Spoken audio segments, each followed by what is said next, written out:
This is an update on day 3. On day 3, I had some triggers that could lead me to eating sugar.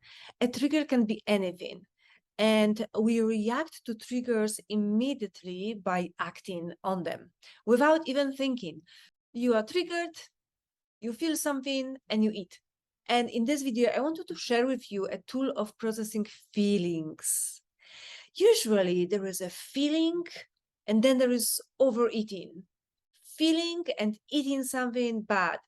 So we are going to squeeze in processing feelings in between. And then you will see if you still have the need to eat the bad stuff. What were my triggers? The need to feel comforted. I needed a pick me up. I needed to kill my boredom.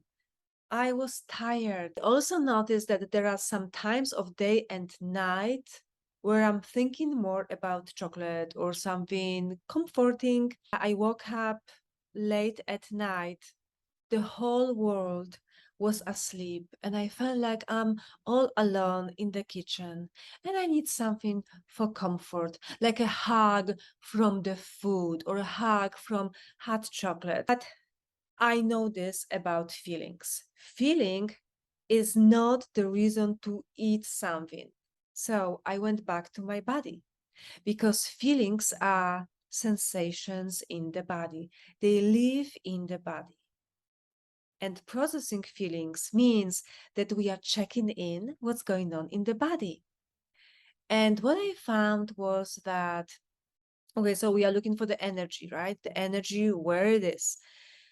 And I found that there is tenderness right here in my chest. There is low energy in my arms and my shoulders. And there was also, it was mixed with sadness. And who knows, maybe the sugar withdrawal comes with the side effect of feeling sad. But doesn't mean that we have to eat sugar right away. No, we can do sadness a little bit. So when I realized that this need for comfort lives actually in my body, I checked with it. It was all good. There was nothing to fix. Nothing went wrong. Then I felt more at peace. I didn't look for anything on the outside of me to comfort me.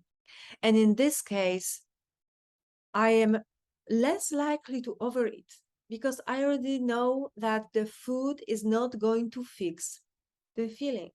Actually, by that time, the feeling slowly drifted away.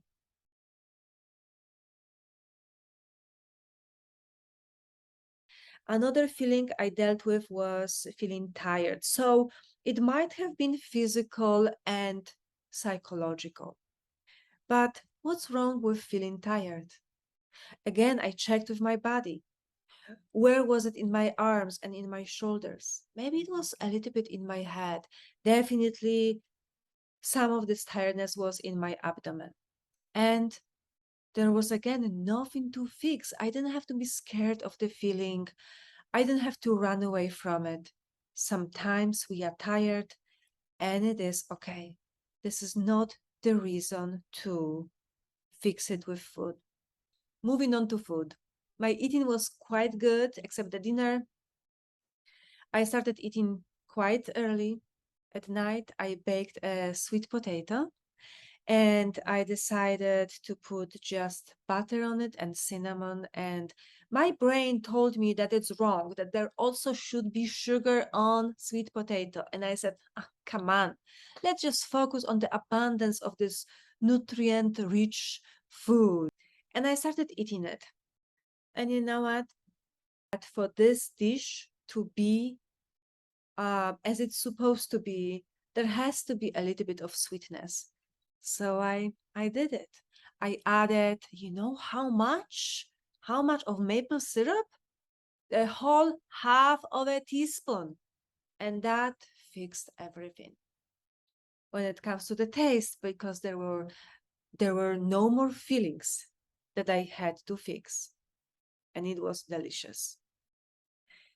Then there was breakfast with protein, tuna and eggs, and a salad. Then some broth.